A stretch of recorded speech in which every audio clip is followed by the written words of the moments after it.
What's going on, guys? It's your boy Andy Matrix, and today we're going to be reacting to some why modern anime sucks videos. Yeah, that's right. So, there's a lot of debate as to why, old anime is better and newer anime it sucks. Some people actually like newer anime better. Um but we all know that ultimately the OGs from the 90s and early 2000s rock all the way. So yeah, let's go ahead and get started. We're gonna be looking at some TikTok videos and seeing why people think that modern anime sucks. So here we go, guys. Hello, this is Yami Yugi from Yu-Gi-Oh! And make sure to subscribe to Andy Matrix's channel. Now on with the show. All right, so our first video. This is coming from Cardinal Control. Let's see what he got to And say. why modern anime is trash nowadays. There are several reasons why it is, but I'm gonna explain the basic three. Number one, lack of creativity. What do I mean by this? Now, the problem is a lot of these writers can't be asked to try and think of something else on their own through personal experiences and kind of just take bits and parts of different people's animes that have been successful over the years and try and replicate it in their own anime. Second, I'd probably say baseless characters. Like some of these characters, I'm not gonna lie, are very boring and pretty baseless. Like they're just kind of the same type of trope we're used to seeing in anime, and it's boring. No one wants to see that anymore. Third and finally is probably how basic each plot is for these up and coming anime. Now I get that they're only 12 episodes long, so it's mainly light novel kind of anime, but I mean it's so predictable. Like everyone watching this could probably predict how the story's gonna go from the start of the anime. It's that. Yeah, you know what? I will have to agree with this guy. Nowadays there's a lot of anime that just they only give it about 12 episodes, and I think this is very common with Netflix. But also it's also very common with like the romance stuff, romance comedy stuff, right? And however, the shonen action anime tend to have a bit more episodes, a bit more seasons, right? They range around up to 20 episodes sometimes. I mean, even Demon Slayer, some seasons didn't have more than 15 episodes, right? I think season 2 or 3 of Demon Slayer only had about 8 episodes, which a lot of them were like over 30 minutes long, so it kind of made up for the lack of episodes. Right. What he said about many characters being generic, I agree with that because although Demon Slayer is really cool, I think that Tanjiro is very generic. Like, he doesn't have a lot of uniqueness to him, aside from maybe the way he looks, which the design is really not that great. But Tanjiro as a character is not very unique, right? However, the Demon Slayer anime itself is really, really, really awesome. There's always that thing going on where like the main character is not very interesting, but all the other characters around him are actually really interesting. All right, let's keep it moving. All right, let's go on to our next video. This guy's name is what is his name? REG2D. All right, let's see. Jujutsu Kaisen was not made to be a good anime. It was made to be cool, it was made to be fun, but it wasn't made to be good. It's like most modern action shonen. It was made to be super cool. Jujutsu Kaisen is a cool show with cool characters. Like Gojo. Gojo was literally made to be fan service. Essentially fan service for shonen kids. But it wasn't made to be like a really, really good show, like deep show. Like you're not gonna get like Eren Yeager levels of character development. You're not gonna get like Full Metal Alchemist level of like storytelling or Frieren Beyond Journey's End type of story. This was made to be fun, this was made to be entertaining, and there's nothing wrong with that, but it wasn't made to be critically acclaimed good. Maybe that's a hot. Yeah, so he's got a point here where like I'm not a fan of Jujutsu Kaisen. I'm really not a fan, but there's a lot of anime like that where they just like the character designs are really cool, but the character development are really not that great. There's a lot of anime that are being made just for fan service, just to like get people talking, get people engaged, but like there's not there the character development is not very deep. The story is really is kind of is interesting but yet basic, and it's not Attack on Titan level deep, or it's not like Naruto level deep, at least in the first, before Shippuden. Yeah, so yeah, there's a lot of there's a lot of anime that are like this, where like it's more about aesthetics than story, right? The level of character development is not emphasized. It's not like the creators of the anime just wanted to make something cool, but not deep. So it's easy to forget about it. It's one of those anime. Right. So let's go ahead on to our next rant. And this guy is actually pretty long. I'm gonna keep this one shorter. Here we go. These are issues I have with almost every new gen anime. Feel free to give your own list or your take on mine. Number one is an issue mainly with mystery anime. Now, there's not a specific word for this, but if I explain it, y'all will understand it pretty easily. Typically, they will go throughout the entire episode investigating something or doing something a specific way, and we found out at the end that the main character this whole time has been doing something completely different than what we thought. Like Tomodachi Game and Classroom of the Elite does this in almost every episode where they're doing something specific and we find out at the end that they've been doing something else this entire time. I'm not really a fan of it. That's why Death Note is written so perfectly, because you're actively watching him get into these situations and watching him find his way out of them. Nobody wants a giant exposition drop at the end of the episode. That's literally what Scooby-Doo does when they take off the mask. I see he did this because his whole all this and that. I don't like that. There are times that I'm cool with it, don't get me wrong, like Code Geass and Death Note had their moments where they did this, but when the entire show is that, like every episode, I don't like it. Next one is the 12 episode format that all the new gen typically follow. That's literally the reason I stopped watching My Hero Academia. I think I was, whatever season Overhaul was, I was watching that season, and then, the show and the season ended, you feel me? And I had to wait for an entire year for the next one to come out.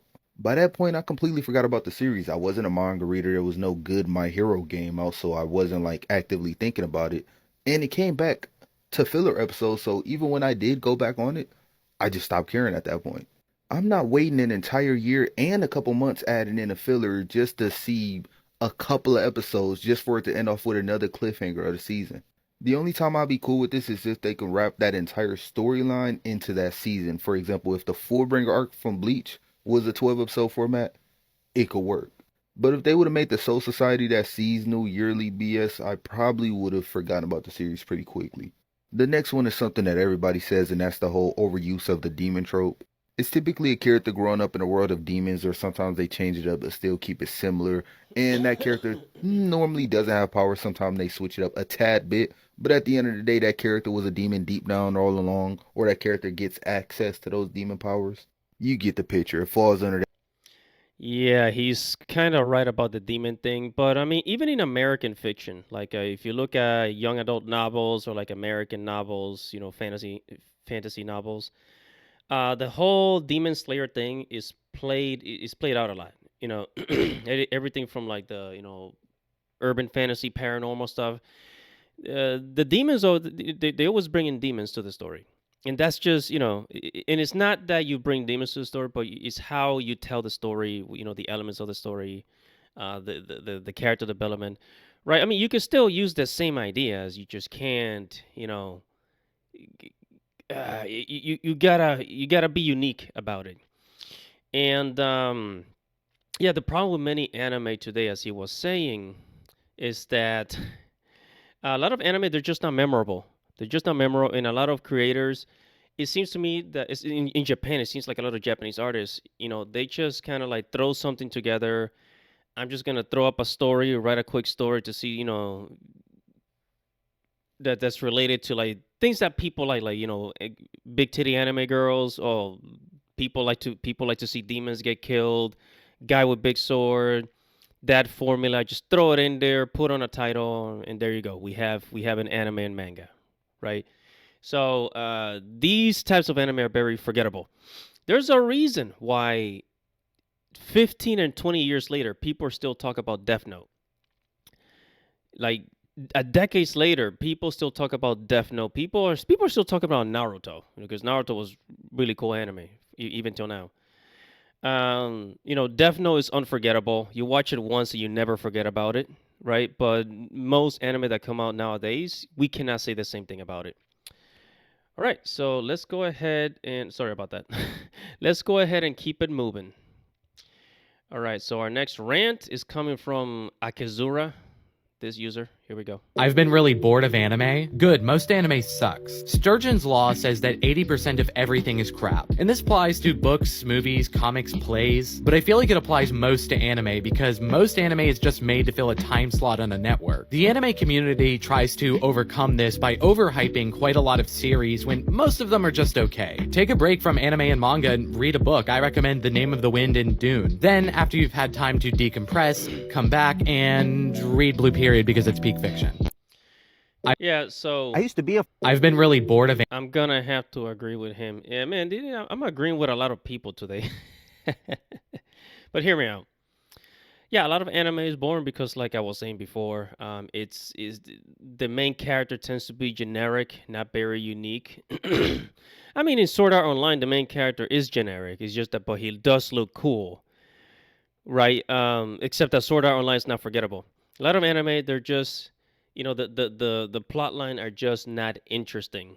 And to be fair, not every artist and author is gonna write an amazing absolute stories. Some stories are just meant to be consumed in the moment and to be forgotten, right? Some people, that's some pieces of art, that's just how they're treated, right? But now more than ever, there's like a lot of anime that people just kind of like consume and throw out, right? Or you just kind of watch the first episode and you don't get that feeling, so you just kind of keep it moving. Anyways, let's move it on to the next Who ruined rant. This guy said you guys ruin anime. Thanks. So he's blaming us for what happened. Question is, who ruined anime? And the answer is you guys.